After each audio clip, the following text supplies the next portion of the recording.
Plano Anual de Atividades 2013, Projeto Nestlé Ouvir o Outro Compartilhando Valores, PRONAC 128976, depoimento de Alex Lima Sobreiro, entrevistado por Tereza Ruiz, Rio de Janeiro, 14 de maio de 2014, entrevista número MCV-HV11, realização Museu da Pessoa. Então, primeiro, Alex, eu pedi para você falar para a gente seu nome completo, data e local de nascimento. Meu nome é Alex Lima Sobreiro, nasci no Rio de Janeiro, em 7 de março de 1965.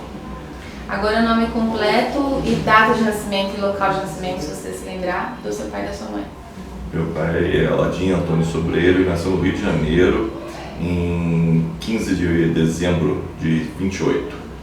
E minha mãe, ela é de 7 de dezembro de 32, ela nasceu no Rio de Janeiro também. Os dois são cariocas.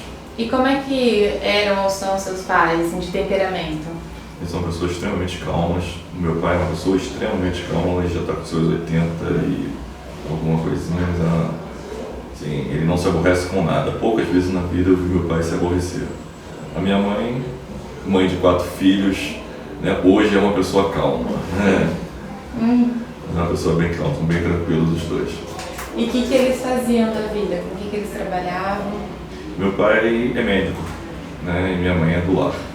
Minha mãe cuidou dos 4 filhos e meu pai trabalhava. Meu pai era militar e trabalhava também como médico fora. Você tem 3 irmãos, é isso? Somos 4 irmãos, no total são 3 irmãos que eu tenho. E qual que é o nome dos seus irmãos e o que eles fazem? Alberto, Thaís, Aline e eu. Os 4 são médicos, meu pai conseguiu formar os 4 médicos, era um sonho dele. E 2 ortopedistas, minha irmã é pediatra. Família de médicos. Uma família de médicos, todos casados com médicos, uma situação atípica. E aí, como é que era? Conta um pouco pra gente como é que era a casa em que você passou a sua infância. A casa, o bairro, a vizinhança, pode descrever mesmo. Minha infância foi, eu sou de classe média baixa, né? A minha infância foi na zona norte do Rio de Janeiro, foi na Penha, que é um bairro um pouco mais distante do centro, né? Um bairro de casas, né? bem residencial. Era de criança de rua, brincando, jogando bola, né? Tinha uma rua que tinha muita criança do mesmo grupo, da mesma faixa etária, mesmo grupo. Então a gente foi uma infância bem divertida, né? A gente passava o tempo todo na rua, o tempo todo conversando, jogando bola. E a sua casa e o bairro, assim, a rua era bem asfaltado, a iluminação, assim, conta um pouco pra gente, ou era uma área na época mais rural? Era mais rural. Eu me lembro, na minha infância, eu me lembro do dia que asfaltaram a rua. Mas na época era rua de terra, de chão batido, depois veio o asfaltamento, e aí veio a Avenida Brasil e as coisas foram melhorando. Né? E as casas, como é que eram? Assim? Todas casas de classe média também, classe média baixa, muito simples. Né? E você falou das brincadeiras, você mencionou jogar bola, né? Do que vocês brincavam? De tudo, garrafão, taco, pique-esconde, tudo que tinha de brincadeira que a gente podia fazer. Na rua? Na rua, sempre na rua, porque assim, não passava carro, era uma rua muito tranquila. Né? E hoje já não é, mas na época era muito tranquila. E a gente ficava brincando, andando de bicicleta e brincando o tempo todo. E tinha uma brincadeira favorita? Tinha, eu sempre gostei de jogar bola. Nunca fui bom, né? Mas eu sempre gostei de jogar bola. Então era futebol? Futebol. Futebol. E as refeições na sua casa, na época de infância, assim, você se lembra como é que era? Qual que era a base da alimentação? Quem que cozinhava? Era a minha mãe sempre que cozinhava, ela cuidava dos 4 filhos, né? Ela sempre cozinhava e a gente sempre tinha mais ou menos uma refeição regrada. Né? Além da batata frita, que era o grande desvio nutricional que a gente tinha, mas a gente sempre tinha carne, sempre tinha uma porção de verdura e legumes e uma porção de carboidrato. Sempre foi muito balanceada. A exceção era a batata frita, que os 4 adoravam e ela fazia a vontade dos 4. E tinha um prato favorito? Você tinha um prato favorito? Não tinha um prato favorito, não. Eu me lembro que meu irmão mais velho adorava nhoque. Né? Eu gostava, mas eu sei, assim, me marcou muito. Era o meu irmão mais velho com nhoque, ele ficava numa felicidade incrível. E era sua mãe que fazia também? Minha mãe que fazia, tudo na mão. Ela que fazia. E o momento da refeição, assim, vocês costumavam fazer em família, se reunia todo mundo? Como é que era, assim, pensando na dinâmica familiar? Era sempre em família. Almoço, janta e o café à noite que a gente tinha que tomar antes de dormir, era sempre em família. Era uma mesa grande que ela abria no meio, então nunca cabia todo mundo, porque tinha avó, tinha avô, tinha mais gente na casa. Né? Então ela abria a mesa no meio, a mesa tinha uma extensão, ela estendia e sentava todo mundo na mesa, todo mundo jantava, almoçava e jantava junto. E como é que é? Ele é uma pessoa muito divertida, embora seja talvez o mais sério de todos, mas quando ele começa a contar uma história, ele é muito divertido, ele sabe contar uma história. Então, normalmente as coisas rodavam em volta dele. Né? Quando ele começava a contar, ele dava uma floreada na história de uma maneira que qualquer história que era simples se transformava num conto interessante. Então todo mundo parava para ouvir ele contar a história. E você se lembra, assim, dessa fase de infância, começo da adolescência, de alguma história marcante, assim? Eu pergunto, marcante pode ser de qualquer natureza, uma coisa, sei lá, essas coisas que a gente lembra para a vida toda, uma coisa que talvez depois você tenha contado para amigos, para família. Não, eu me lembro muita gente pegar fruta, que lá próximo tinha uma fazenda, que não era uma fazenda, uma área pública, mas que tinha muita fruta, então a gente ia pegar fruta em grupos, né, essas coisas. A gente tinha muita coisa de infância, de brincadeiras de infância, né, de pique-esconde, né, isso era mais ou menos um universal ali, a gente já sabia que ia ser aquilo, a gente escolhia um e quando aquele um estava lá contando, todo mundo ia embora para casa e deixava ele lá a noite toda procurando a gente, né? Então as brincadeiras eram assim, as diversões eram assim. Brinquedos? Você se lembra de ter brinquedo? Muito bonequinho. A gente tinha pouco brinquedo porque eram 4 filhos, não dava para brinquedo para todo mundo, né? Mas eu me lembro da gente ter muito bonecos plásticos, sem muita articulação, que na época não tinha. Mas eram bonecos plásticos que a gente tinha. Mas era de quê? Esse boneco, não sei, soldadinho? Soldados e heróis, Thor, esses brinquedos da época. Tinha rádio e TV na sua casa? Tinha TV. Uma TV preto e branco, pegava 4 canais. Você se lembra quais que eram os canais? Era Globo, Tupi, mas as outras eu não lembro. E vocês assistiam bastante? Era um hábito na sua casa? Era, a gente assistia. TV preto e branco, às 11 horas da noite, meia-noite acabava, não tinha mais televisão, mas eu me lembro bem disso. E se reunia a família assim para ver? Se reunia, a gente sentava na diversão naquela época, né, quando a gente não estava na rua, estava vendo televisão. E tinha que subir no telhado, acertar a antena, porque como era mais distante, às vezes a televisão não pegava, tinha que subir no telhado, acertar a antena, para conseguir pegar alguma coisa. E que programas, assim, você lembra o que vocês assistiam? Tinha um Thunderbird no espaço, que era um de bonecos, que eles eram tipo marionete. Eu me lembro desse, eu até comprei o box no outro dia e vi como era ruim o desenho. Mas tinha National Kid também, que era muito antigo, era preto e branco, era um filme japonês preto e branco.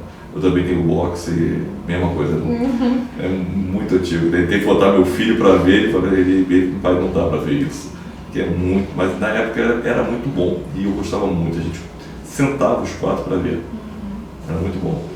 Mudou muito, né? Mudou muito.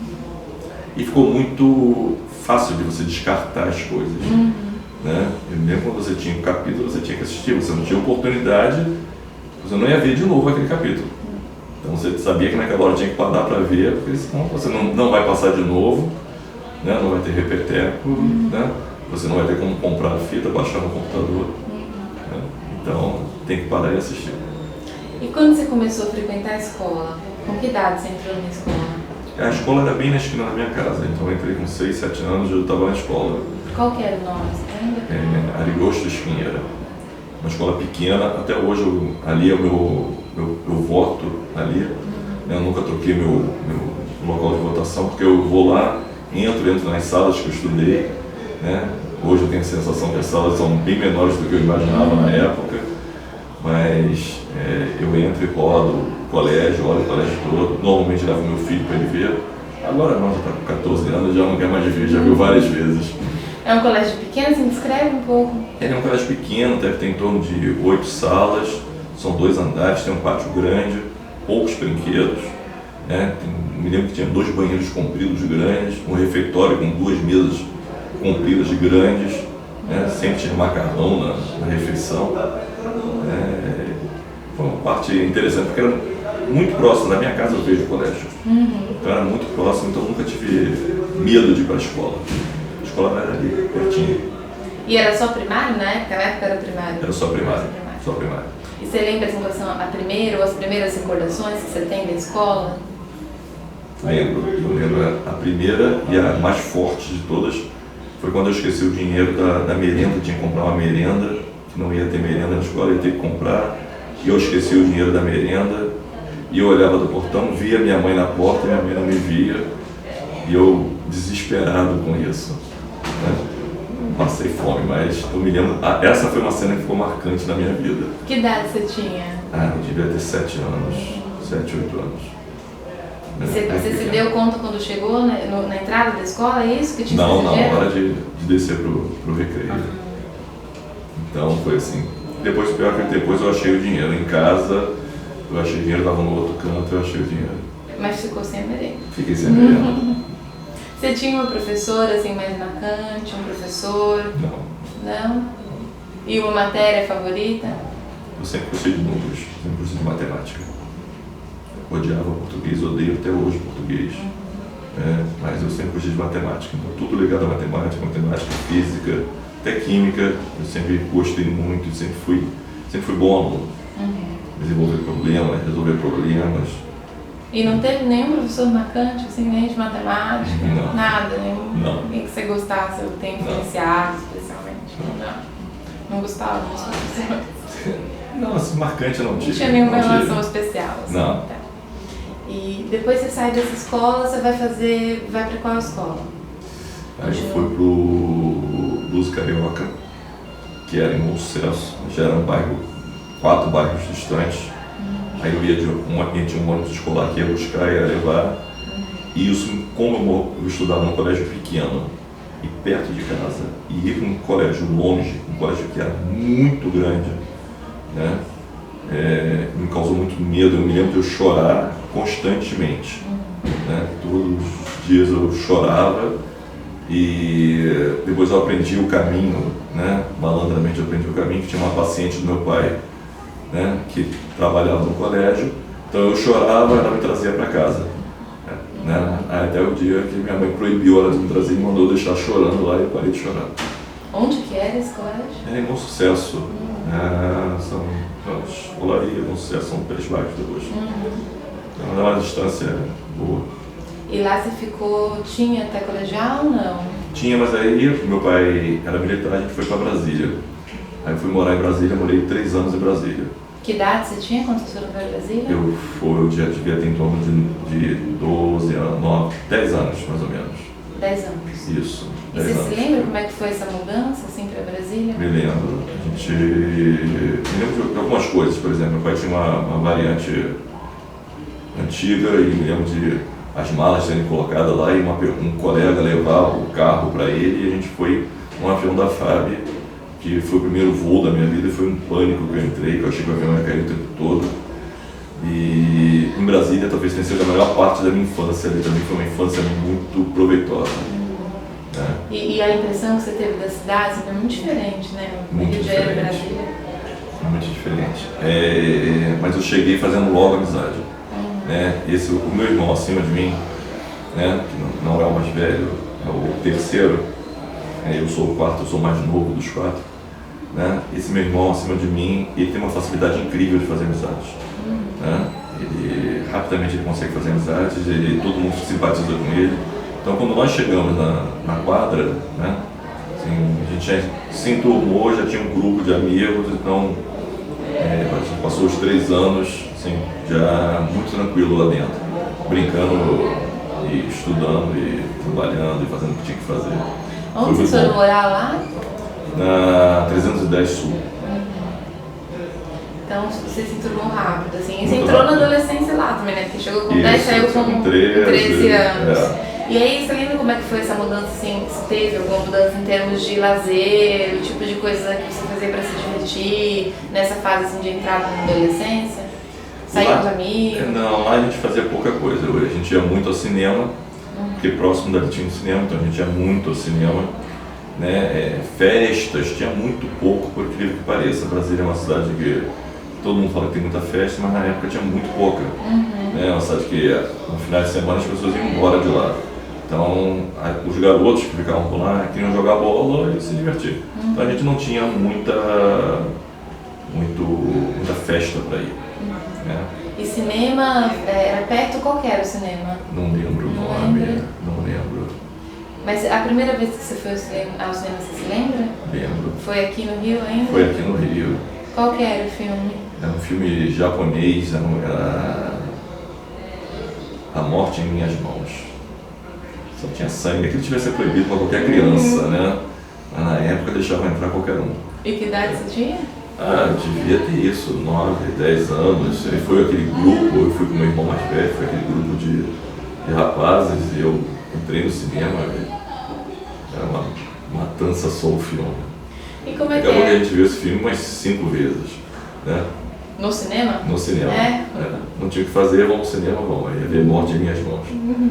E você se lembra, assim, comparando com hoje em dia, o cinema na época, como é que era, assim, era muito diferente? Como é que as pessoas se comportavam dentro do cinema, ou a própria sala? As pessoas curtiam muito, né? Era a única diversão que tinha, aquilo, por pior que seja a qualidade do filme, as pessoas era um achado aquilo, era um momento você ir ao cinema.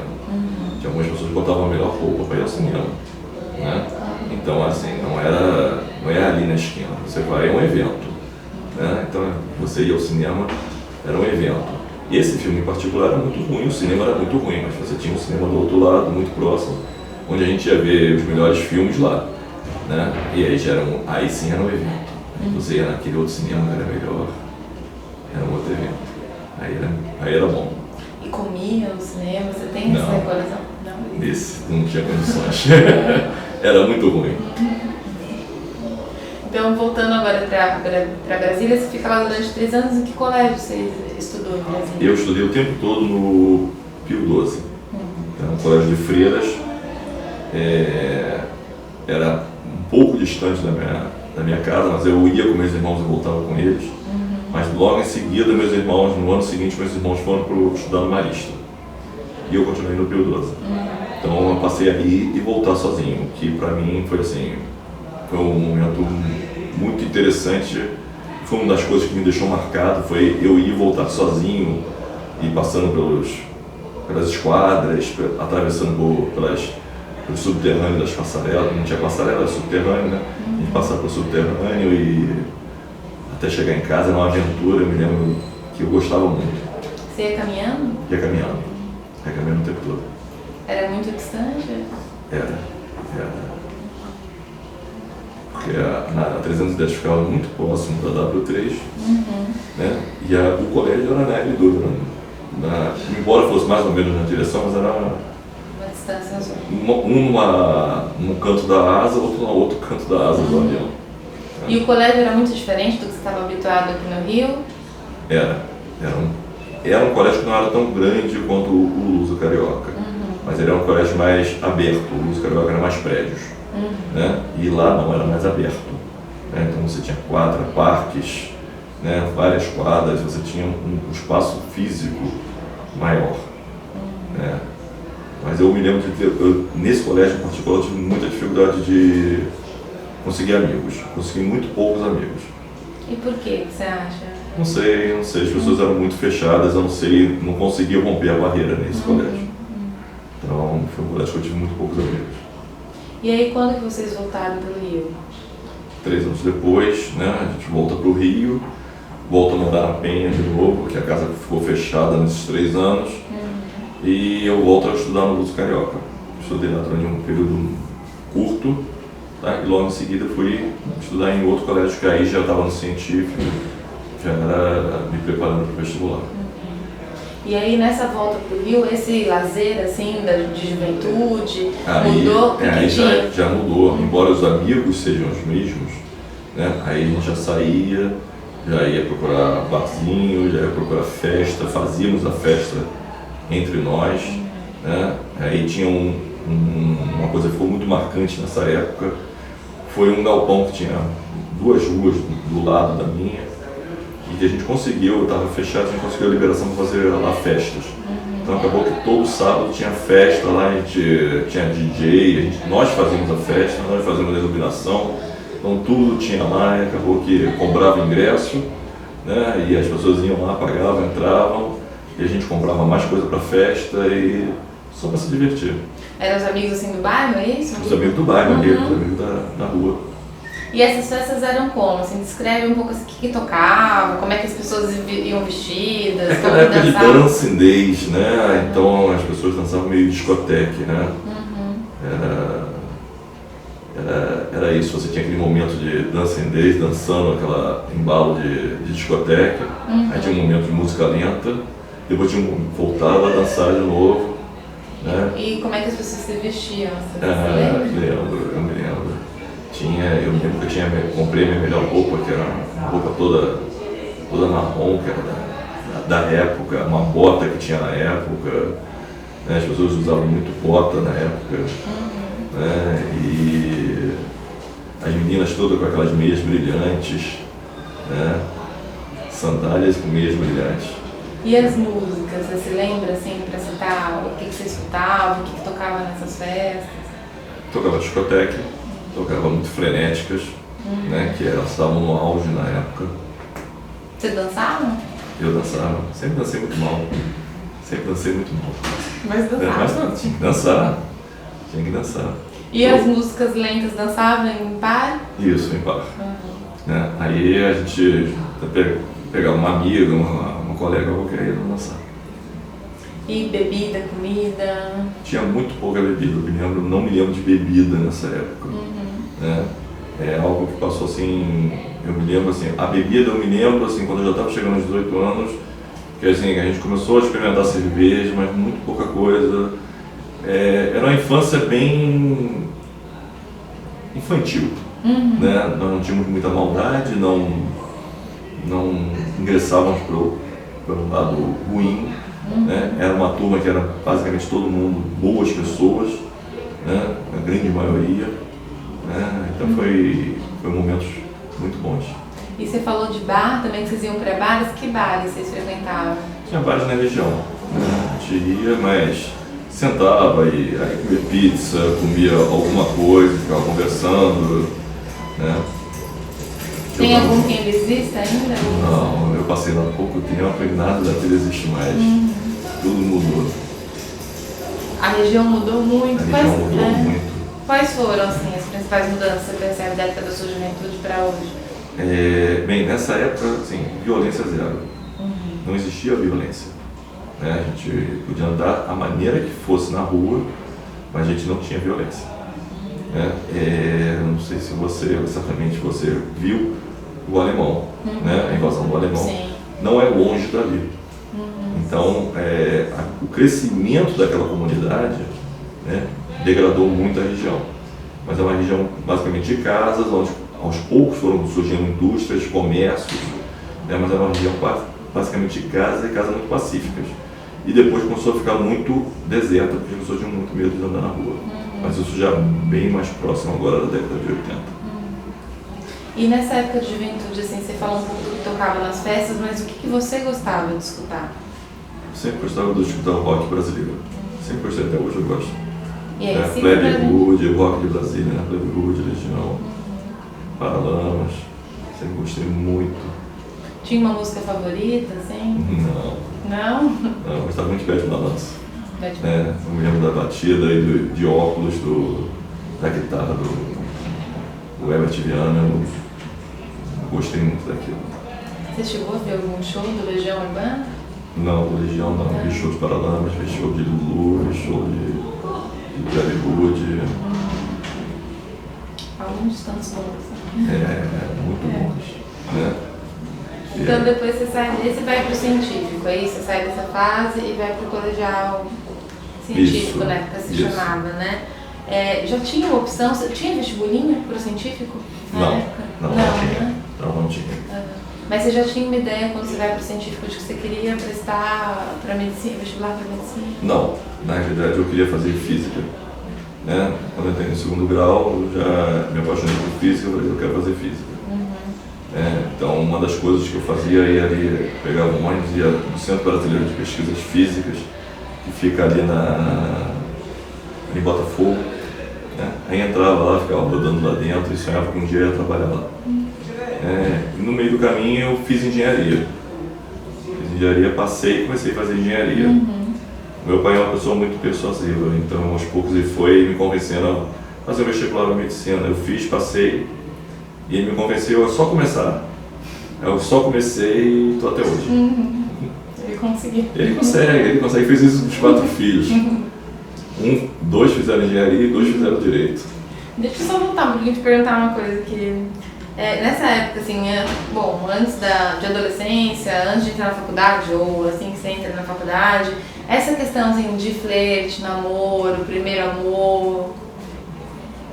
Começou nessa época de segundo grau, um pouco antes, né? E como é que era? Assim, você se lembra, ou a sua primeira paixão? Me lembro, era uma vizinha, morava próximo de casa, a gente ficou namorando um bom tempo, né? A gente namorou acho que 5 anos. Foi sua primeira namorada? Minha primeira namorada. A gente namorou um bom tempo. E você pediu namoro? Você se lembra como foi esse momento? Pedi namoro, tudo certinho. Não podia vacilar não, tinha que ser tudo certinho. E como é que era o namoro? Assim, o que vocês faziam juntos? A gente namorava assim, a gente ficava ou na casa dela, ou ia em algum lugar para um cinema, alguma coisa. Eu me lembro muito de buscar ela quando ela voltava da escola, eu ia buscar ela e trazia. Assim, a gente namorava muito na casa dela, era um namoro muito inocente, muito pueril. Até que idade você tinha quando vocês terminaram? Eu acredito que eu cheguei a quase aos 20 anos. Então quando você entrou na faculdade ainda ela era sua namorada? Isso. E a faculdade de engenharia, que foi a primeira que você entrou, né? Qual que era a faculdade? Era aqui no Rio mesmo? No Lisboa, aqui no Rio. E aí você se lembra assim, como foi, o que mudou quando você entra na faculdade? Que impressão você teve da faculdade, da vida universitária? Uma liberdade, né? Parece que você tem que reaprender toda a tua maneira de viver, né? Assim, você tinha a responsabilidade vem toda pro teu colo, né? Coisa que antes estava na mão de alguém dizer para você o que você tinha que fazer. Né? Ele entrega a matéria e você tinha que estudar. E muitas vezes eram coisas complexas, difíceis. Né? Coisa que eu achei que ia ser muito mais tranquilo e eu percebi que não era. Quanto tempo você ficou na faculdade de engenharia? Fiquei 2 anos. E você estava gostando? Estava, eu até trabalhava numa obra, né? Ainda eram 3 prédios que a gente ajudava lá. Trabalhava mais do que ajudava, mas eu gostava muito de ir para a obra, né? Fazer as medidas, eu gostava. Era civil? Você entrou em civil? Engenharia civil. Engenharia civil. Gostava muito da parte de cálculos, achava muito interessante. E esse trabalho que você está estudando foi o seu primeiro trabalho? Foi o meu primeiro trabalho. Onde que era? Conta um pouco assim, o que era o trabalho, onde era? Era uma empresa no centro da cidade, eu fui pelo CIE, que na época existia, não sei se hoje em dia existe, que é o Centro de Integração Empresa-Escola. Né? Então, eu na realidade fui estagiar, mas eu recebia para isso. Era um estagiário que recebia, né? E na época era uma bolsa boa. Eu ficava muito feliz quando chegava o salário. Né? E eu ia para essa empresa e fazia a parte teórica dentro da empresa, uma parte prática no campo mesmo, trabalhando na obra. Eu achava muito interessante. Você se lembra qual era a obra? Onde estava construindo? Eu lembro quando eu passo lá e mostro para o meu filho. Né? Um dos prédios eu não consigo localizar mais, mas um dos prédios, com certeza, eu sempre passo e mostro para ele. E é um prédio residencial? Residencial. E você se lembra o que você fez com o primeiro salário que você ganhou na vida, que é esse primeiro salário de estágio, né? Bolsa? O de estágio eu não lembro bem, né? Mas eu me lembro muito bem do meu primeiro salário, que foi na Marinha. Eu comprei foi o salário que veio junto com o auxílio fardamento, que eu tinha que comprar a farda para mim, e eu comprei uma lavadora de louça para minha mãe. Eu me enrolei na Marinha por causa disso. Mas eu me lembro que isso ficou Eu peguei que saiu, o salário saiu, comprei uma lavadora de louça e dei pra minha mãe. E como é que foi? Você lembra a reação dela recebendo? Ela ficou muito feliz, ficou muito feliz. Foi uma surpresa pra ela. Foi um presente de ocasião, assim, uma ocasião específica? Não, foi assim, eu recebi o salário, saí, comprei pra ela e levei. Não sei por que eu escolhi a lavadora de louça, acho que 4 filhos, ela cozinhando e lavando, na época mais ou menos o raciocínio foi esse. Mas eu me lembro disso, eu chegando naquela caixa enorme, né? Que na época não era leve, hoje em dia já é bem mais leve. Né? E ela ficou surpresa? Ficou surpresa, ficou muito feliz. Que idade você tinha isso? Isso foi na Marinha, já tinha mais de 20, 24, 25 anos.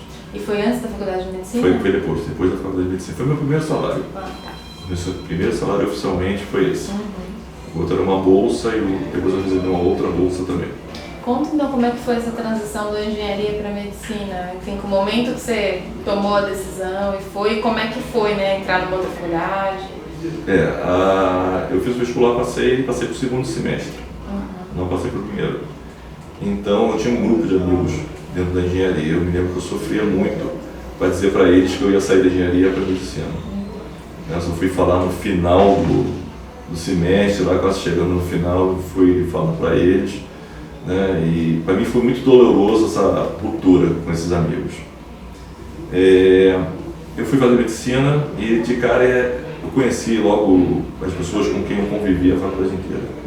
Que foi dois grandes amigos, Luiz Gustavo Elahá, que é oftalmologista, e Luiz Álvaro Abdala, que é cirurgião em Campinas.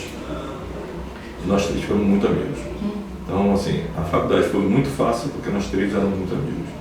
Então, tudo que a gente fazia no trio, tudo que a gente fazia, a gente tomava, era a gente que tomava as decisões, tocava junto, fazia junto. E era a mesma faculdade? Era a mesma faculdade, nós éramos muito amigos os três. Ou era a mesma faculdade de engenharia? Não. Você mudou de faculdade? Mudei de faculdade. E você gostou de cara? Você lembra assim, da sua impressão do curso de medicina? Porque você vinha de um curso que você gostava, né? A medicina tem uma coisa que a engenharia eu demorei a ver. Eu só fui ver quando fui estagiar. Porque na medicina de cara, você já começa um pouco com a prática. Né? Eles começam a te ensinar lá o beabá, né? Mas eles já começam a trazer coisas práticas para o seu dia a dia. Olha só, o seu paciente vai ser assim. E cada dia que você sai de lá, você acha que você já é médico. Né? Você não se aprendeu, você tem a sensação que você está aprendendo. Na engenharia você não tinha muito isso. Você aprendia cálculo, mas você não sabia onde que usar aquilo. Né? Na medicina essa conexão era mais clara para mim. E você gostava disso? E eu gostava disso. Eu gostava disso. Né? Quando você ia aprender, mesmo que fosse lá se falando sobre a célula, ele falava assim, quando você tiver um paciente diabético, aí ele explicava aquilo que ele queria explicar, mas puxava, e você começava a fazer a relação das coisas, né? O elo de cada corrente ia se juntando. É interessante. Na engenharia eu não tinha essa percepção muito clara, não. Então acho que isso foi o bom da medicina, isso que é o bom da medicina. E como é que você foi decidindo assim, no que você queria se especializar? Como é que foi esse processo? Que áreas você tinha interesse? Foi um processo mesmo. Na realidade eu sempre quis fazer, ou ia fazer cardiologia, ou ia fazer alguma coisa relacionada à pediatria, depois logo em seguida você desiste, eu não tinha nada muito claro do que eu iria fazer. Eu comecei a trabalhar em ortopedia, já mais para o final da faculdade, né? Meus irmãos são ortopedistas, então assim, era uma boa, achei muito interessante a ortopedia, né? Mas a minha irmã falou assim, não, mais um ortopedista na família não, ela era pediatra, não, você não vai fazer ortopedia não. Só que nesse caminho eu encontrei um amigo meu, um colega que é o José Francisco, era meu professor, acabou a gente ficando amigos, né? E assim, eu comecei a ver a cirurgia e comecei a me apaixonar pela cirurgia. Então, acabei virando cirurgião por aí. Aí foi se encaminhando. Fui me encaminhando.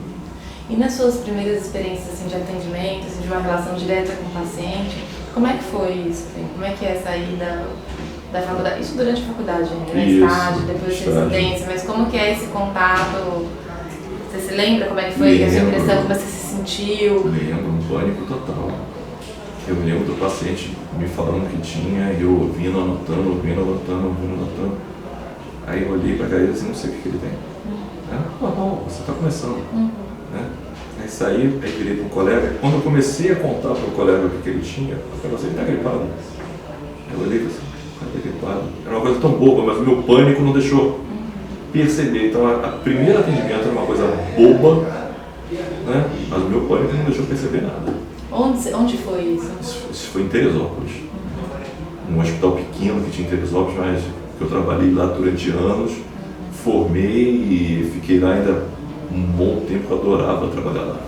E você se lembra desse paciente, assim, fisicamente? Era um homem? Era um homem, mais ou menos a estatura mediana, não me lembro só nome, esses detalhes eu não lembro. Eu me lembro do pânico e de ser uma coisa extremamente boba. E eu não ter conseguido ter feito o mínimo de raciocínio.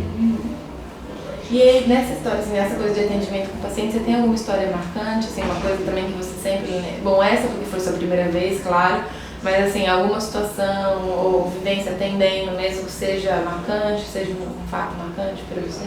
Tem, já um pouco mais à frente, tem algumas coisas, principalmente quem faz cirurgia, algumas coisas marcam muito, né?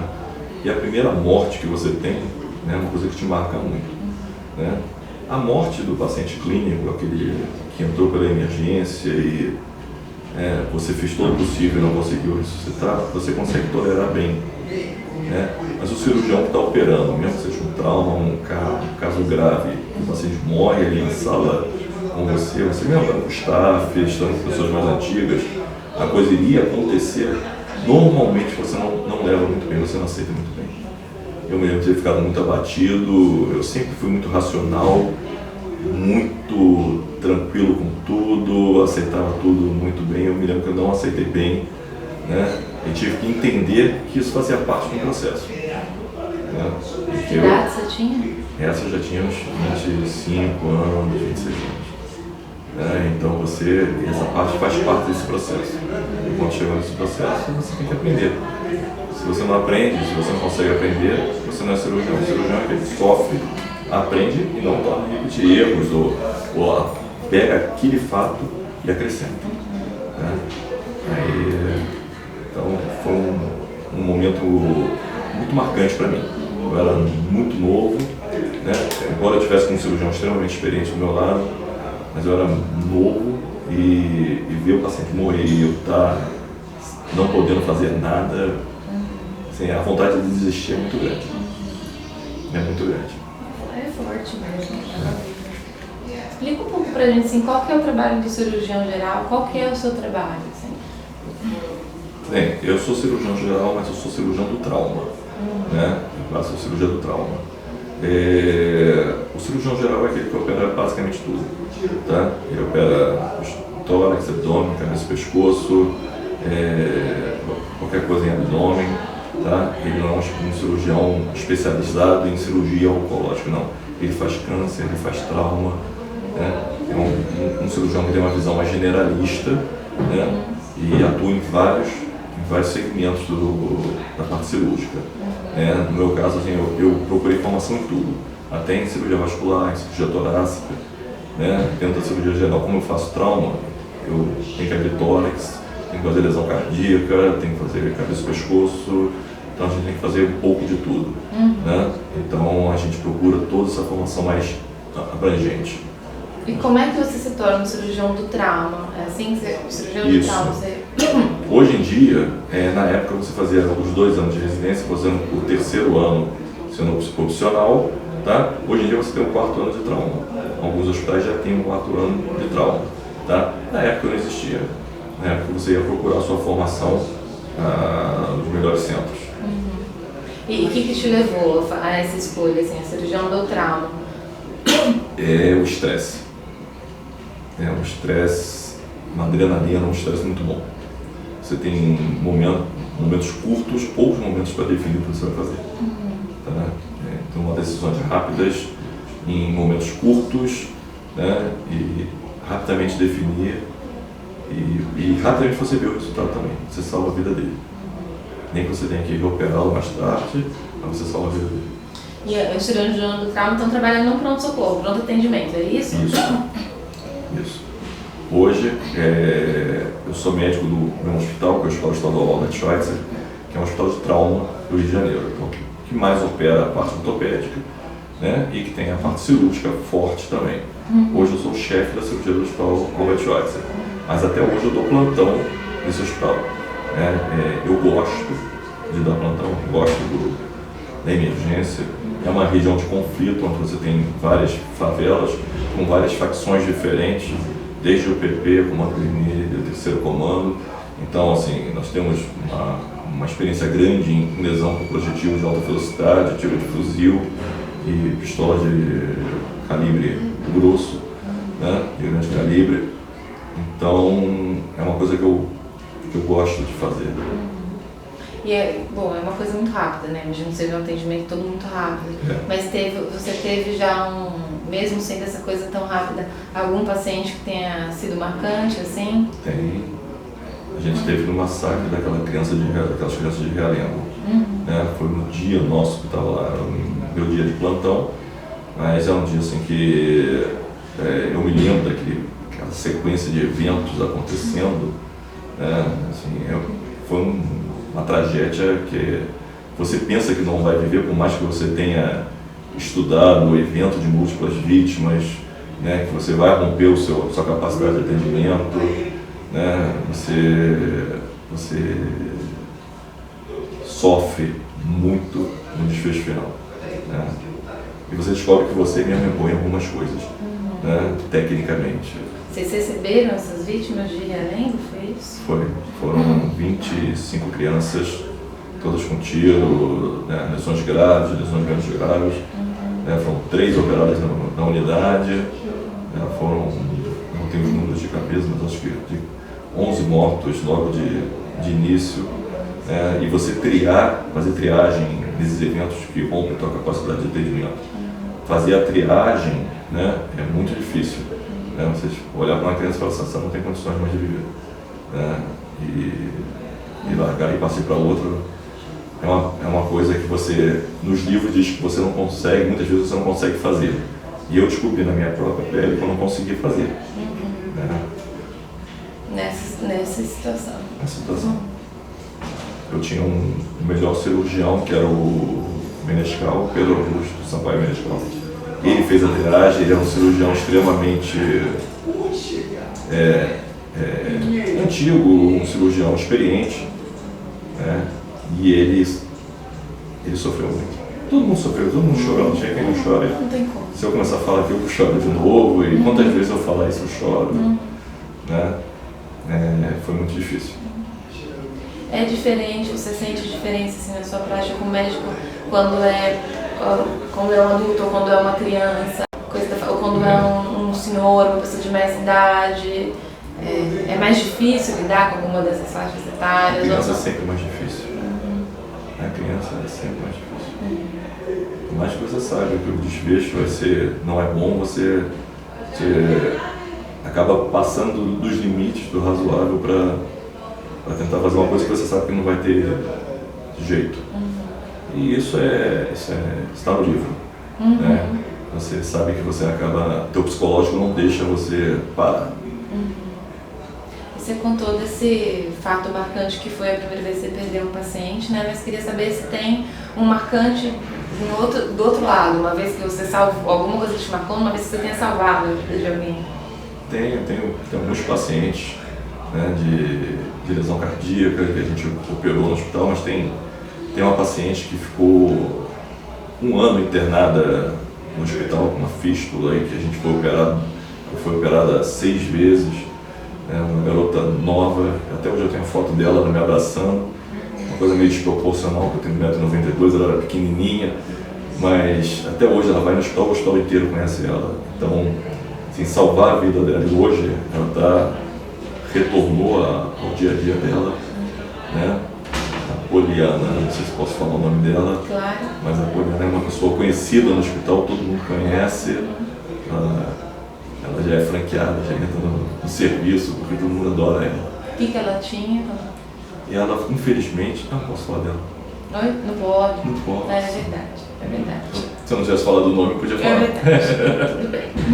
Tudo bem, mas foi alguém que, marcou enfim, sobreviveu. Marcou muito. Que idade ela tinha, isso você pode dizer? Ela tem 23 anos. Tá. E ficou quase 2 anos internado. Saiu, né? Saiu bem. Depois eu te mostro a foto quando terminar. Tá certo.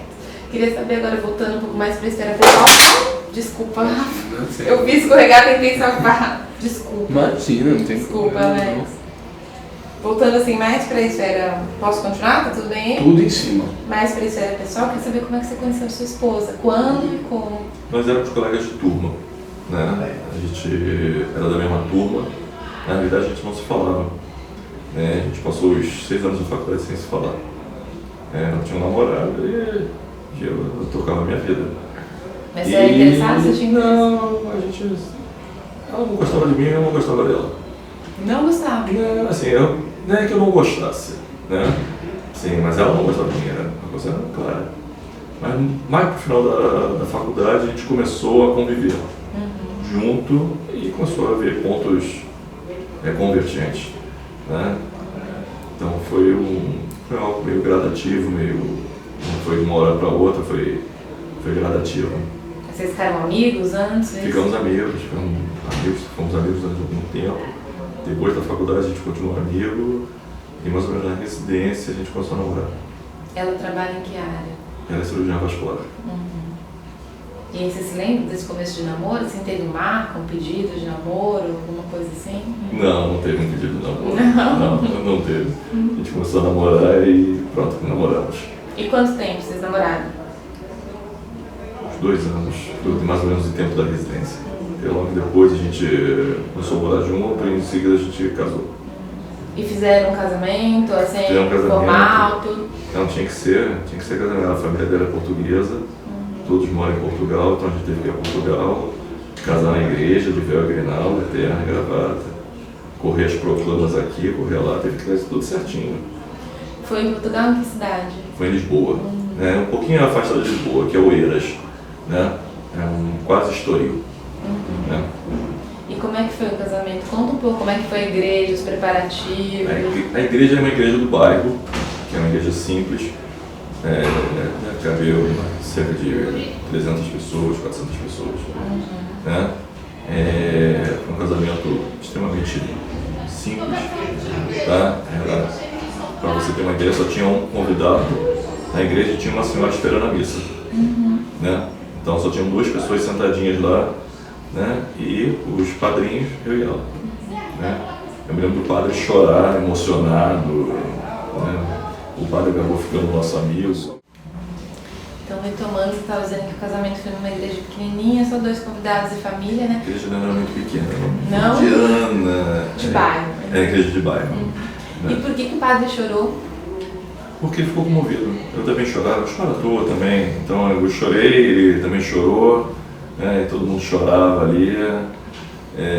Como não tinha ninguém filmando, ninguém fotografando, assim, era o padrinho que filmava. Quando o padrinho assinara, eu que filmava. Foi uma coisa muito pequena, nós fizemos uma coisa muito pequena. Né? Quem que eram os convidados?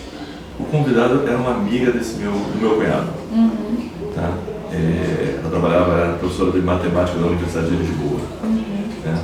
E mais tarde, uns 2 anos depois, a Márcia foi assaltada e roubaram a aliança dela. E nós, quando voltamos a Portugal, a gente foi encontrar o padre e não, eu vou abençoar a aliança na missa. Né? Aí ele chamou a gente na missa para abençoar a aliança e contou a história. Né? A missa cheia, aí levanta uma mãozinha lá. Aí a senhora falou assim, eu estava no casamento deles, era a senhora que esperava a missa. Que barato! Ela veio, abraçou a gente, tiramos foto com ela, a única pessoa Que barato! Ela estava lá, ela levantou a mão assim, eu estava no casamento deles. Ai, incrível, gente! Incrível! Eu ria muito, essa história é muito gozada, eu gosto. A sua família foi? Alguém da sua família foi? Não, ninguém da minha família foi. Tinha a família dela e vocês? Exato. Exato. E teve alguma comemoraçãozinha depois, um almoço? Teve um almoço num restaurante ali na orla do Estoril. E aí vocês ficaram um tempo lá depois para a lua de mel? Não. Ficamos a Sesimbra, ficamos uns dias em Sesimbra, aí a gente foi a Londres, portugueses têm os parentes portugueses têm uma mania de dar dinheiro, não dar presente, estão dinheiro.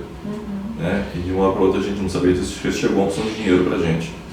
Né? A gente pegou e viajou e foi para Londres, né? E aí ficamos em Londres lá, passeando. Como é que foi essa viagem para Londres? Vocês já conheciam? Foi a primeira vez? Não, primeira vez, eu tinha Deixa eu só passar esse Carrinho, né? Nossa, essa viagem para Londres foi muito interessante. Eu sempre tive vontade de ir a Londres, eu sempre tive vontade de conhecer Londres, e então foi muito interessante para mim, foi maravilhoso tudo, porque o Palácio da Rainha estava aberto para visitação, coisa que não era comum, então a gente pôde entrar no palácio, então foi muito interessante. você se lembra do que você mais gostou? Um momento marcante também dessa viagem? Eu gostei, tem algumas coisas, eu entrei no cofre onde guarda as coroas da rainha, eu me lembro tudo se paga lá, óbvio, né? Eu pagar, e quando eu entrei eles projetavam as joias no telão, e você saía para uma outra sala, eles projetavam as joias no telão. Aí na quarta sala projetando eu já estava assim, não acredito que eu paguei para isso. Aí quando eu entrei era uma porta de cofre gigantesca, você entra para ver as coroas, né? Aquelas coisas todas de ouro, né? E você fica boquiaberto. Mas o que mais me chamou a atenção foi a configuração do Big Ben. Né? Você vai ver um relógio, entra para ver um relógio, entra no metrô, uma estação velha, feia, você acha que vai ver o relógio, vai perder todo o tempo vendo o relógio, quando você vê aquele relógio gigantesco, lindo, foi muito marcante, foi muito legal. Ficou impressionado? Fiquei muito impressionado. Em Londres a gente ficou 5 dias.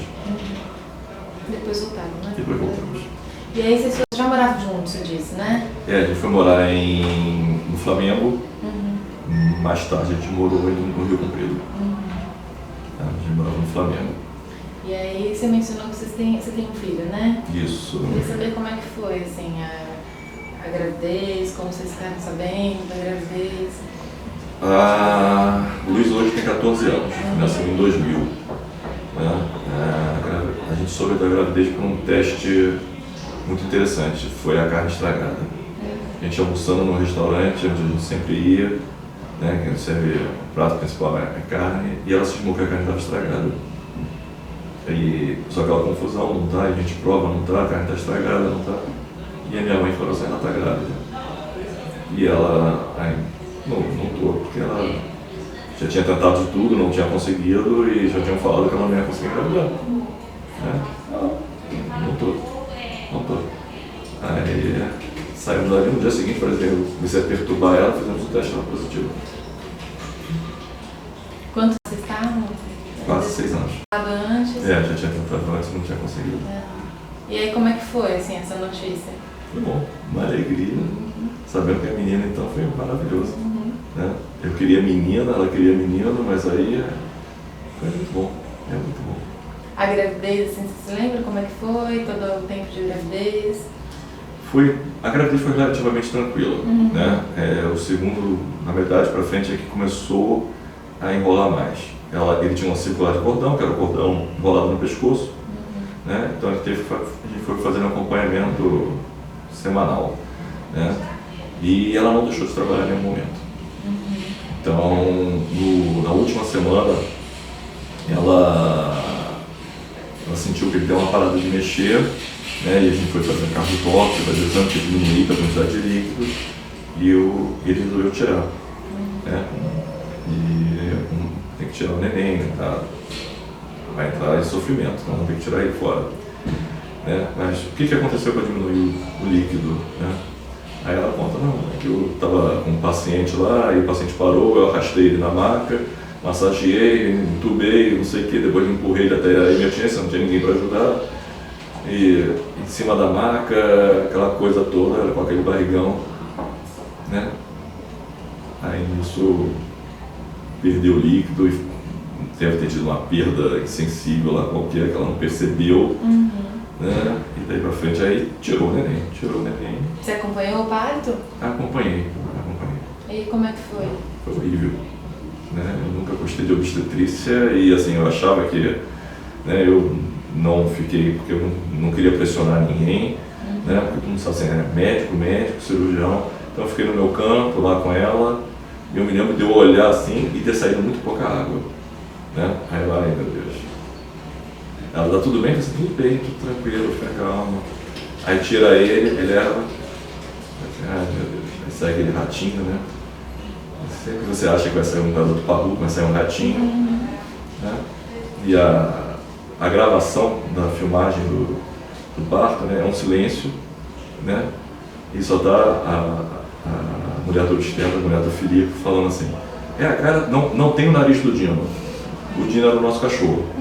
Né? Então, a gente fala assim, tem o nariz do Dino. Né?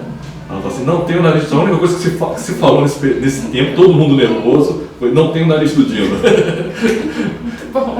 Aí pra frente ele conta, chorou, aquelas coisas todas, tudo tranquilo, você vê, tá tudo certinho. Foi uma cesárea. Foi cesárea. Foi cesárea. E você se lembra, assim, a primeira vez que você segurou, qual que é a sensação de ser pai? É muito boa, é muito boa. Eu me lembro levando para as pessoas verem, eu sem jeito nenhum, você fica com medo de deixar cair. Até porque no dia botaram ele do lado de um bebê, ele nasceu com 2 quilos e pouquinho, mas o bebê devia ter uns 4,5 quilos. Né? Aí eu olhei para um, olhei para o outro e falei assim, não vai sobreviver. Não vai, esse ratinho aqui não vai sobreviver. Sobreviveu. E quanto tempo ele nasceu? Não, ele nasceu com 38 semanas. Mas era magrinho, sabe bem. Era magrinho, mas bem. Né? Rapidinho estava esperto já. E o que muda, assim? O que a paternidade mudou na sua vida? Pensando Você passa a viver em torno dele, né? Todo mundo passa a viver em torno dele. Antes você se aborrecia no trabalho, chutava tudo e ia embora. Hoje em dia você engole sapo porque você tem que botar leite em casa, tem teu filho, tem que estudar, você tem que dar alguma coisa melhor para ele. Então você passa a ser um cara mais tranquilo, mais calmo, né? A ouvir mais. A paternidade me deu muito disso. Saber dividir. Né? Antes eu não dividia, hoje eu divido, tem que dividir. Claro. Ele está sempre no meio. Mesmo estando um galalão grande, ele vem, pula e entra no meio. Não tem que saber dividir. Tá certo. Vou direcionar agora para a questão dos jovens nutricionistas. E a gente vai entrar um pouquinho nisso. Eu queria perguntar primeiro como é que você conheceu o programa, os jovens nutricionistas? Eu trabalho com terapia nutricional. Além de cirurgião, faço parte de nutrologia, faço terapia nutricional. Então, eu conheço as pessoas da Nestlé, né? Eles tinham uma estagiária e que eles estavam com problema aonde colocar a estagiária. Né? E eu sou o chefe do serviço do Albert de cirurgia. E eu pedi para colocar a estagiária no meu serviço. O que foi um reboliço, porque a estagiária de nutrição fica na nutrição, não fica no serviço de cirurgia. Né? Aí eu consegui, elas foram para lá. Ela foi para lá, a primeira estagiária, a Ludmilla, foi para lá. E eu só tive gratas notícias com essas meninas. Todas que passaram lá foram maravilhosas. Né? E um projeto que entrou para escolher os dados, para coletar do antropométrico, medir o paciente, ver qual é o estado nutricional desse paciente, ficou uma coisa um pouco maior dentro do serviço. As pessoas começaram a olhar para elas como membro da equipe. Então elas rapidamente deixaram de ser uma estagiária de nutrição para alguém que vai dizer para a gente como é que nutricionalmente aquele paciente está. Né? E isso dá um susto nelas. Nossa, isso é grande. Deixa ele embora. Explica um pouco, deixa eu só interromper para entender primeiro, melhor um pouco essa primeira parte.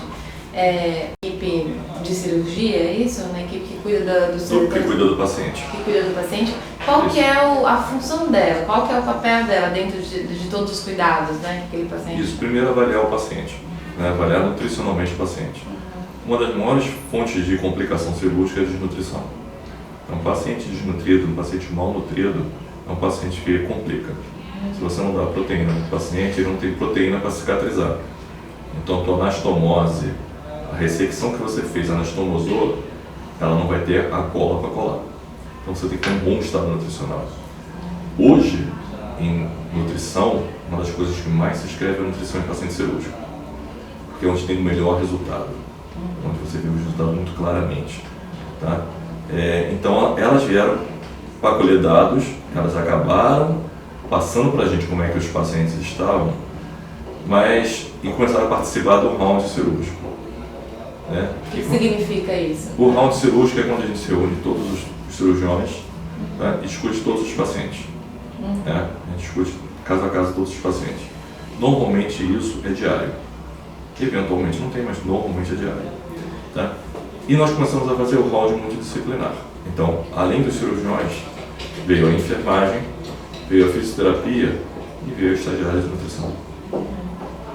Com isso, a estagiária de nutrição fez um link com a nutrição do hospital. E começaram a vir as nutricionistas. Hoje no round, a gente discute o estado nutricional, elas falam, tiram dúvidas, né? Comenta, a enfermagem comenta sobre o curativo, todos falam sobre o paciente. Então você consegue enxergar o paciente de uma maneira mais ampla. E qual que é a nutrição entra nessa questão? Entra, por exemplo, nesse round cirúrgico, entra nessa discussão do paciente? Primeiro, evitar o jejum desnecessário. Né? É muito comum o paciente operar e as pessoas acharem que o paciente tem que ficar em jejum. Né? Hoje em dia, sabe que não precisa. A maioria das vezes você pode nutrir e deve nutrir precocemente o paciente. Não deixar que o paciente passe um bom tempo sem a nutrição, mas fundamentalmente que o paciente que interne seja avaliado e você tenha noção se você tem que nutrir ele antes da cirurgia ou depois. Isso aí você tem como saber hoje em dia. E aí a equipe de nutrição entra nessa questão? Entra nessa questão. Essa aproximação, então, da nutrição com a cirurgia, ela começou a acontecer a partir do programa Jovens Nutricionistas em parceria com o hospital? É nesse momento que começa? Exatamente. Foi nesse momento. E você mencionou que teve uma certa resistência quando você pediu que essa estagiária, Ludmila, né, viesse para a sua equipe, porque isso era incomum, é isso? Era incomum. E tanto é incomum que, assim, no início ninguém entendia bem o que estava acontecendo. Né? Até a equipe de cirurgia não consegue entender. Tem uma nutricionista que está dentro do corpo do hospital, dentro do corpo da cirurgia. Né? Isso aí, rapidamente, isso se fez ver que era necessário. Né? Porque o cirurgião entende que o estado nutricional é fundamental. Então, rapidamente, era muito interessante que no início discutia isso com os pacientes e pronto. No final do primeiro mês, todo mundo falava do paciente e olhava para ela para saber se ela ia falar alguma coisa do estado nutricional do paciente. No terceiro mês, já tinha uma parte do quadro onde tem um paciente, já tinha uma parte só para nutrição. Então ali ela já diz para a gente como é que está o paciente. De uma maneira clara, com letras, assim, onde você bate o olho, você percebe, vê de cara como é que está o estado nutricional do paciente. Então isso a gente conseguiu muito rapidamente. Né? Aí pensando assim, no dia a dia do trabalho, pra gente que ali conseguir visualizar isso, assim, como é que foi introduzir essa pessoa nova na equipe, como é que vocês ajustaram como trabalhar juntos, o que teve que mudar na dinâmica de trabalho? Praticamente a gente não mudou nada, a gente acrescentou. Né? Elas não mudaram nada. Né? Quando elas surgiram, né? Quando a Ludmila surgiu e depois veio a Rebeca, elas já vieram com um projeto pronto. Elas já sabiam o que elas tinham que fazer. E o que era? É fazer a avaliação do paciente. Então você tem todo um protocolo para seguir. Então o paciente internou, ela vai lá e faz aquele protocolo. Tá? A grande questão foi o que ela vai fazer com isso para a gente quando ela tem a informação. Que ela colheu os dados, o que ela vai fazer com esses dados. Então foi nisso que a gente teve que trabalhar. Foi um trabalho muito simples, muito fácil e que correu muito rapidamente. Né? Esse paciente está desnutrido, você corta no quadro, o paciente está desnutrido e você olha, né, do cirurgião que está passando por isso e fala assim, vamos ter que abordar esse paciente, vamos ter que suplementar ele, vamos ter que fazer módulo de proteína, vamos ter que fazer isso. Né? Isso se discute no round, assim, todos, apertamente. Final de 2011 e início de 2012. E hoje vocês têm alguma estagiária? É a Rebeca? Não, a Rebeca passou 2 vezes. Uhum. Hoje tem uma estagiária, esqueci o nome dela, você não vai lembrar. Tá bom. Vai editar, eu falei assim já para você editar. Ficou bem claro a estratégia. Muito bom. Tá, você editar, o único milhão da Ludmila, eu esqueci o nome dela. Tá bom, não. Mas vocês têm, assim, o mais importante eu queria saber assim, se continua, se o programa continua, a parceria continua, os jovens nutricionistas ainda vêm para o hospital? Vai, elas continuam e acabou que nós começamos a receber agora os internos, que é o estudante do último ano de medicina. Eles rodam em cirurgia lá no Albert, da Universidade de Estácio de Sá. Então o que acontece? Esses internos, né, a gente tem um grupo de aulas que eles dão. Tá? Então na cirurgia não adianta ficar dando aula de ressecção, de anastomose, né, porque isso não vai interessar para a maioria deles. Vai interessar para poucos que fazem cirurgia. Mas o resto, a maioria, não vai interessar. Tá? Então a gente trabalha muito a parte clínica do paciente. Né? Então os pacientes, essa parte clínica sempre tem uma parte nutricional associada. Então quando a gente dá a aula, faz o estudo de caso, faz a discussão de artigo, né, a gente deixa a parte nutricional associada. E elas já entram fazendo um link com essa parte nutricional. Né? Algumas vezes elas dão aula, outras vezes elas só se preparam e comentam o que eles vão falar. Tá? As estagiárias. As estagiárias. Né? E fazem isso, todas elas, as 3 que passaram, foram muito bem sucedidas nesse ponto. Elas vêm de qual faculdade? Eu não sei. Não, tudo bem, se soubesse. Né? Bom, deixa eu retomar então, tem uma questão. Primeiro eu queria pensar assim, depois que a Ludmila entra, tem toda essa reestruturação, qual a diferença na recuperação do paciente? Assim, o que isso ajuda no seu trabalho, o que isso ajuda na recuperação do paciente? A participação da nutrição, né? Das estagiárias e depois da equipe de nutrição, né? Do hospital. Isso. Bem, a primeira coisa é uma coisa impalpável. Você tem que ter números e eu não consegui gerar esses números. São números que são difíceis de eu afirmar para você, porque eu não tenho esses números, mas a impressão que dá, e é uma impressão que fica muito clara, é a diminuição das complicações. Né? A partir do momento, isso está no livro, mas essa percepção que a gente tem, mas eu não tenho ainda números para fechar isso, a gente ainda está planilhando isso tudo. Mas é sensível, você percebe? É sensível à melhora do paciente, né? Quando você tem um bom estado nutricional. Tá? Isso aí nos artigos, nos trabalhos, é claro. Tá? Eu estou falando dentro do meu serviço, que eu ainda não consegui gerar os números para isso, tá? Para fechar isso, para afirmar para você isso lá dentro, mas a percepção que eu tenho é essa. Foi uma melhora uma diminuição das complicações. Tá? E elas estão prontamente, totalmente engajadas nisso. Tá? Lembra, só por curiosidade, que tenha passado, né, por esse... Tem um paciente, ele foi uma sequência de complicações, tá? Até que a gente conseguiu fechar o diagnóstico dele, que era uma tuberculose intestinal. É um paciente que passou por diversos momentos da nutrição, tá? Inclusive nutrição parenteral, que é uma nutrição que vai na veia, né?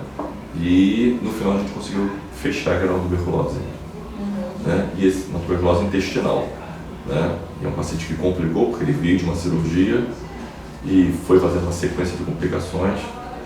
E é um paciente que mais tarde a gente encontrou com ele, é outro paciente, né? Igual a Poliana, que você, quando eu olhei, né? Ele veio me cumprimentar, eu fiquei olhando para ele e falou assim: "Você não se lembra de mim?" Desculpa, mas não lembro. Aí ele falou o nome e você não acredita. Ele estava grande, forte, e a gente vê o paciente quase morrendo, mas a nutrição tem um papel fundamental, porque nós levamos quase 30 dias para conseguir fechar um diagnóstico desse paciente.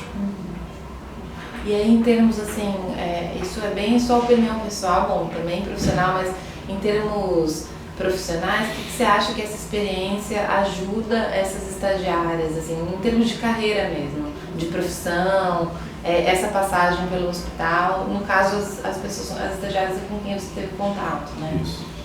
Pensando assim, o que acrescenta, o que ensina, o que elas aprendem, o que isso abre de caminhos assim, em termos de carreira? Bem, a primeira coisa importante é a relação com o médico. Normalmente a nutricionista tem uma distância da equipe médica, né? Então a gente consegue aproximar a equipe de nutrição da equipe médica e começa a quebrar muros, né? Os muros que dividem os serviços começam a ser quebrados. Que o maior entrave para o paciente evoluir bem é a barreira entre cada serviço, né? Então você começa a quebrar esses muros, as pessoas começam a se comunicar, começam a falar. Elas aprenderam a fazer isso, elas começaram a falar com a equipe médica, a se portar e se posicionar, ter a posição delas e a afirmativa delas em relação à equipe médica. Tá? Também ouvir e aprender a parte técnica, a parte cirúrgica, que é uma parte que não é dada na faculdade delas. Tá? Uma coisa que nós fizemos e que deu muito certo desde o início foi levar a nutricionista para o centro cirúrgico. Tá? Então, tem algumas fotos delas no centro cirúrgico, elas ficam felizes da vida porque elas não têm essa oportunidade na faculdade e provavelmente na carreira delas nunca vão ter. Tá? Então a gente leva para o centro cirúrgico e mostra como é que faz uma gastrostomia, que ela vai lidar com gastrostomia, vai alimentar um paciente com gastrostomia. Mostra as alças intestinais como é que são, como é que fica distribuído dentro da cavidade abdominal, né? A estrutura anatômica toda, mostra para elas, né? E o que nós estamos fazendo, como nós estamos fazendo. Então elas começam a ter uma percepção que não é mais aquela percepção de desenho de faculdade, é uma percepção prática. Então isso foi, acho que o grande ponto do programa, para mim, né, foi a aproximação com a equipe de nutrição e poder dar esta oportunidade para elas dentro do centro cirúrgico. E para você, como médico e cirurgião, você sente que teve algum aprendizado ou mudou alguma coisa na sua visão sobre a nutrição? Claro que você já considerava isso muito importante, você trabalhava, né? Eu trabalho com isso. Mas você sente que teve alguma mudança dele de trabalhar junto com ele? Tem, e você vê, eu já trabalho com isso, então para mim isso é uma coisa que está muito clara. Tá? Mas as pessoas da equipe que não lidam com nutrição no dia a dia, tá? Elas começaram a ver de maneira diferente. Até que porque a gente começa no início a gente começou a botar muita discussão em cima da nutrição, né? E as pessoas começaram a participar, né? E se interessar. E era curioso, quando acabava o round, a gente saía, você via 1 ou 2 cirurgiões cercando ela, querendo tirar dúvidas com ela e querendo que ela vá ver, dá uma olhada nesse paciente, ver se a gente tem que fazer alguma coisa por ele, né? Eles começam a perceber essa importância. Assim, embriologicamente o cirurgião sabe, ele está lá, mas ele prefere operar do que começar a tratar nutricionalmente o doente. E quando você reforça isso, aquilo reaviva dentro dele. Então ele começa a olhar, um olhar muito próprio para o estado nutricional do paciente. E elas ajudaram, foram fundamentais. Sem elas talvez não tivesse andado 1/3 do que andou o serviço. Muito bacana, né? Você vê que são garotas, né? São de 20 anos, né? E a última aula que ela deu, né? Eu saí, estava eu e uma colega, eu falei assim, tá parecendo uma professora de uma aula, assim, tá dando orgulho, você tá dando orgulho, assim, muito bem, muito bem. Onde que essas aulas acontecem? Que você mencionou? Dentro do hospital, dentro do hospital. A gente faz tudo dentro do hospital. E aí é com alguma universidade específica ou você recebe médicos? Estácios e Sá. Os alunos vêm todos da Estácio e Sá. E essas aulas acontecem dentro do hospital. E aí tem que perguntar, não sei se isso é uma coisa que gerou alguma coisa assim de produção acadêmica, artigos, se tem trabalhos vinculados a isso, se você acompanhou alguma coisa nesse sentido? Não, eu não acompanhei. Para elas, né, isso vai para um banco de dados, né, que a empresa computa e vai gerar um relatório no final, né? Para nós, tá? Já gerou artigo de publicação, já gerou em banner de congresso de cirurgia, operação dos pacientes cirúrgicos. Para vocês médicos? Para nós médicos. Então já teve uma produção assim... Já. Ele é incipiente, ele é pequeno, mas a gente também está começando. Que bacana. O serviço tem 3 anos, a gente está começando. Você sabe onde elas estão, essas nutricionistas que passaram por aqui e já saíram? Eu tenho contato com elas sempre. Com o que elas estão trabalhando Recebo também? convite de casamento. E elas continuam em hospital, você sabe isso ou não? Uma delas está no hospital, a outra ainda não conseguiu se enquadrar. Não conseguiu Ainda não. entrar no emprego. Ela casou há pouco tempo também e ainda vai correr atrás do emprego. Tá certo.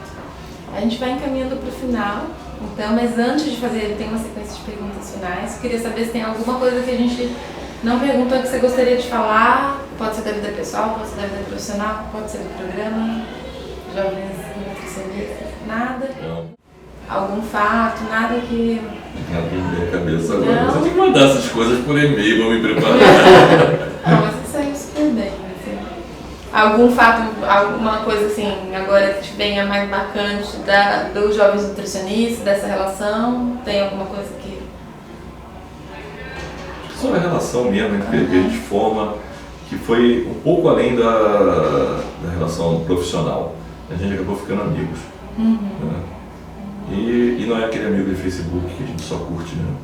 A gente é amigo mesmo, de às vezes convidar para o casamento, mas às vezes ligar para saber como é que tá, se tá tudo bem, né? No outro Cria um dia, vínculo. cria, às vezes ela entra no serviço, vão lá visitar, matar saudade, é muito legal. Tá certo. Vou encaminhar as perguntas finais. Então, a primeira é: qual que você considera, fazendo um balanço hoje, né, do momento em que você está, que foi o maior desafio da sua vida e como você superou? Eu acho que o maior desafio foi realmente lidar com aquelas mortes no massacre e conseguir parar e voltar e continuar fazendo o que a gente fazia. Tá? Acho que aquilo ali foi um ponto importante. E como é que você lidou com isso? Assim, como é que você encontrou um caminho para continuar? Porque...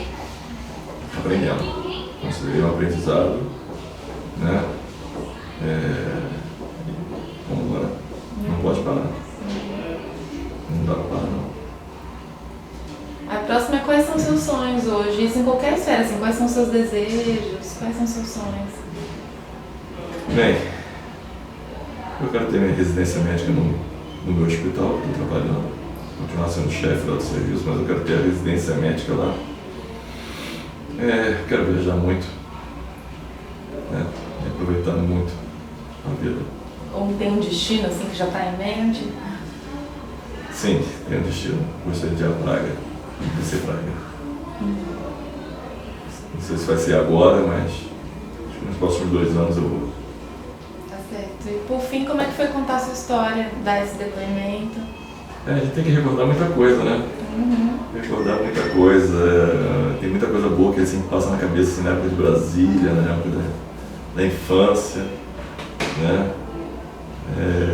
Recordar é muito interessante. Foi uma lição aqui de um aprendizado, né? Ficar lembrando de onde eu vim, aonde eu tô, né? Foi interessante. Foi muito bom. Não posso esquecer de onde a gente veio, não. Não pode. Não pode. Tá certo. Muito obrigada, Alex. Obrigado foi a você. ótimo. Muito obrigada. Eu que agradeço.